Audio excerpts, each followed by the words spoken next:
Salut, ici Maps.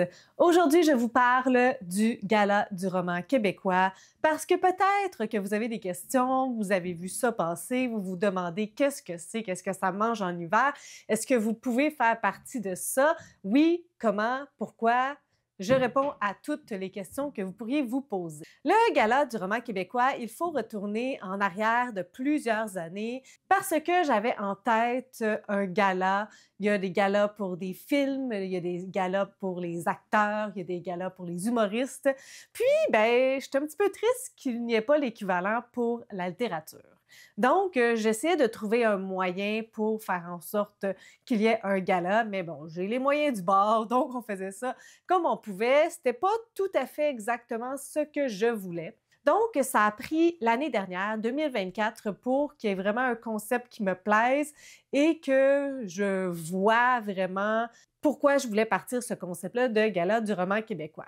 Je voulais pas y aller trop gros, il y a beaucoup d'informations que je n'avais pas, donc c'était quand même une année d'essai-erreur, une année où je suis partie un petit peu les yeux fermés en me disant que j'allais apprendre tout au long de l'année. Mais l'objectif principal de ce gala-là, c'était de mettre en lumière la littérature québécoise, mais aussi de dénicher le meilleur de la littérature québécoise durant une année. Je ne savais pas combien d'ouvrages québécois étaient publiés dans une année. Je sais que c'est à peu près 5000 livres, mais ça inclut des bandes dessinées, du jeunesse, de la non-fiction, mais je n'avais pas un nombre spécifique pour la catégorie que je cherchais, parce que forcément, je suis partie de mes intérêts étant la littérature québécoise pour adultes.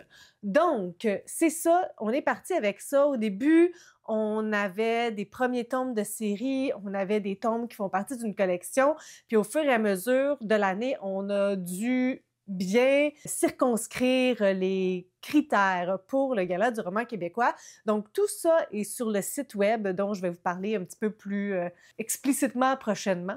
Si vous posez des questions, il y a effectivement des critères qui font en sorte qu'il y a des romans qui sont éligibles pour gagner et d'autres non. Le Gala du roman québécois, ça se veut un vote populaire et non un vote de popularité. Dans le sens qu'on cherche l'avis des lecteuristes de tout partout sur la planète. Forcément, actuellement, les gens qui en ont entendu parler, ce sont les gens qui me suivent sur les réseaux sociaux parce que c'est là où ça parle du Gala du roman québécois. Mais éventuellement, j'aimerais ça qu'on trouve une manière d'ouvrir plus large puis que ça soit des gens de tout partout au Québec et même hors Québec qui puissent voter pour leurs livres ou les livres qu'ils ont lus, donner leur opinion. Donc, c'est ça. Pourquoi je dis que c'est un vote populaire, mais pas un vote de popularité? C'est que je veux vraiment qu'il y ait une réflexion puis que les gens votent en fonction du roman qu'ils ont lu et non en fonction de l'auteur, autrice qui sont les plus populaires. Souvent, Goodreads me donne cette vibe-là, si vous connaissez l'application Goodreads, qui est une application américaine très, très connue où on peut insérer tous nos livres lus et tout, puis on peut donner une note.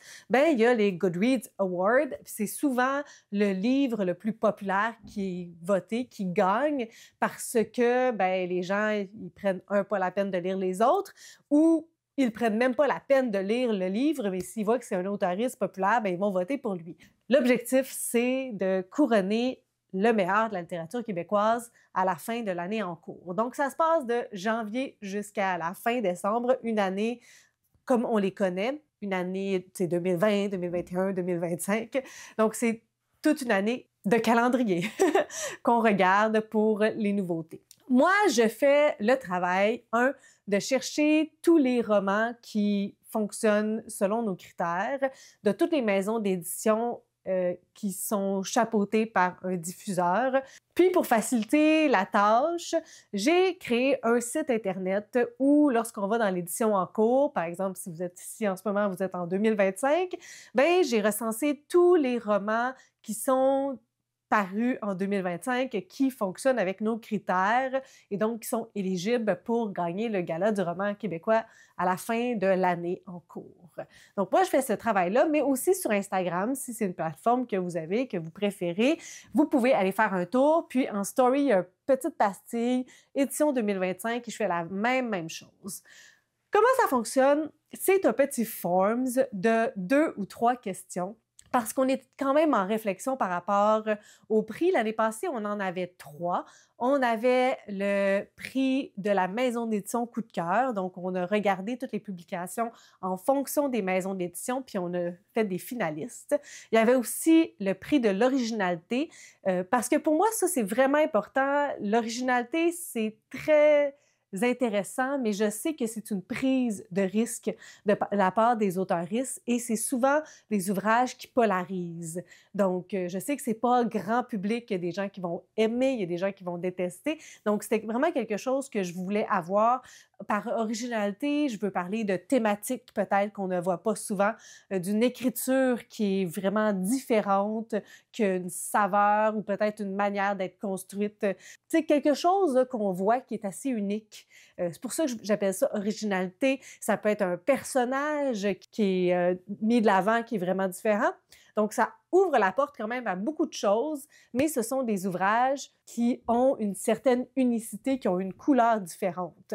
Et il y a le prix du meilleur roman. Les romans qui se distinguent, qui sont vraiment beaucoup aimés, ben c'est ceux-là qui vont faire partie des nominés. Pourquoi il y a un jury si l'objectif, c'est un vote populaire?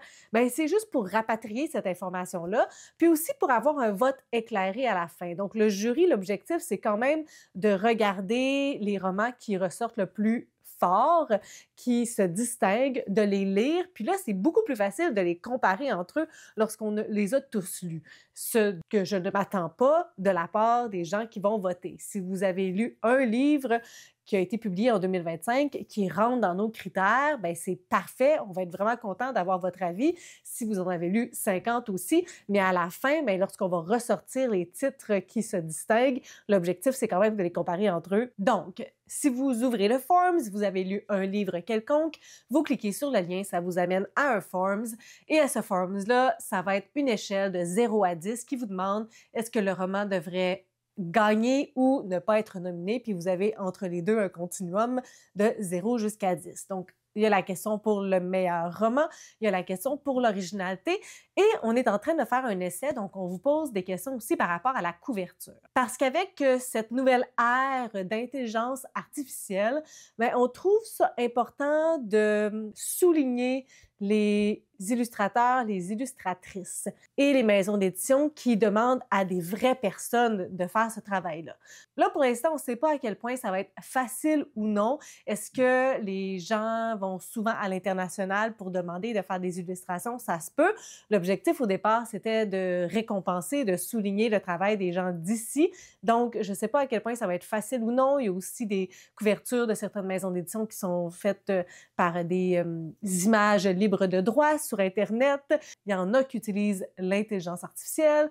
Comme je disais, il y a des maisons d'édition qui utilisent des gens à l'étranger. Donc, pour l'instant, on collecte l'information, puis on va voir où est-ce que ça va nous mener à la fin de tout ça. Donc, si vous voulez participer, c'est tout simplement de donner votre avis, soit d'aller sur le site Internet, soit d'aller sur l'Instagram du Gala du roman québécois et de tout simplement remplir le Forms. La seule chose que ça va vous demander, c'est une adresse Gmail parce qu'on veut s'assurer que tout le monde va voter uniquement une fois pour un même livre. Donc, vous pouvez voter pour tous les livres si vous les avez tous lus, mais une seule fois pour un même livre. Et c'est vraiment, vraiment, vraiment important de les lire. S'il vous plaît, ne donnez pas des notes avant même de les avoir lus parce que ça ruine un petit peu tout le concept. C'est là qu'on tombe dans de la popularité et non dans un vote populaire. Et petite chose intéressante aussi, peut-être à réfléchir, c'est d'éviter d'être très, très, très, très positif, de mettre par exemple des 10 qui signifie gagner pour tous les romans. Essayez d'être plus critique que moins. C'est pour ça qu'on a changé le mode de votation cette année. L'année passée, c'était un système de couleurs, donc c'était très binaire. Là, on y va avec une échelle. Si on a des 10 pour tout le monde, si tous les romans lus sont des coups de cœur, c'est difficile de départager. Donc, c'est pas grave, il n'y a personne d'autre qui va voir les notes que moi.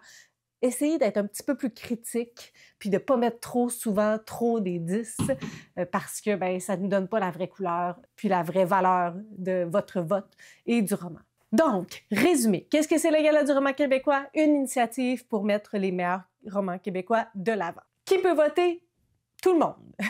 comment voter. Vous pouvez avoir les liens sur le site Internet ou sur Instagram. Si vous avez des questions, si vous voulez suggérer des améliorations, si vous avez des idées de diffusion, n'hésitez pas à nous écrire.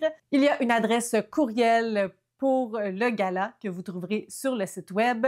Il est assez épuré, il n'y a pas énormément de choses pour que le plus important soit là, qu'on aille à l'essentiel. Une dernière petite chose, l'année passée, et on a continué cette année, on fait des lives sur ma chaîne YouTube qui parlent des prochaines sorties. Donc, on en fait 4, une vidéo par saison. Donc, tous les romans qui vont être publiés dans la prochaine saison à venir, qui fonctionnent selon nos critères. Si ça vous intéresse, vous pouvez les regarder. Parfois, on n'a pas toute l'information au moment même où c'est filmé, parce que si c'est un roman qui sort à la fin de la saison, il y a quand même parfois 2-3 mois de distance, puis peut-être la couverture n'est pas sortie, peut-être le résumé n'est pas disponible. Donc, parfois, il y a des petites variations. Mais ça peut être intéressant si vous avez envie de connaître un petit peu les nouveautés qui vont être publiés dans la prochaine saison à venir. Donc voilà, je pense que je vous ai dit tout ce que je voulais vous dire à propos du Gala du roman québécois. Si vous avez des suggestions, des critiques, des commentaires, n'hésitez pas à le faire en dessous de ma vidéo. Je publie une vidéo le samedi. Si vous avez aimé cette vidéo, n'hésitez pas à mettre un petit pouce, à vous inscrire à ma chaîne. Et sur ce, je vous souhaite de bonnes lectures.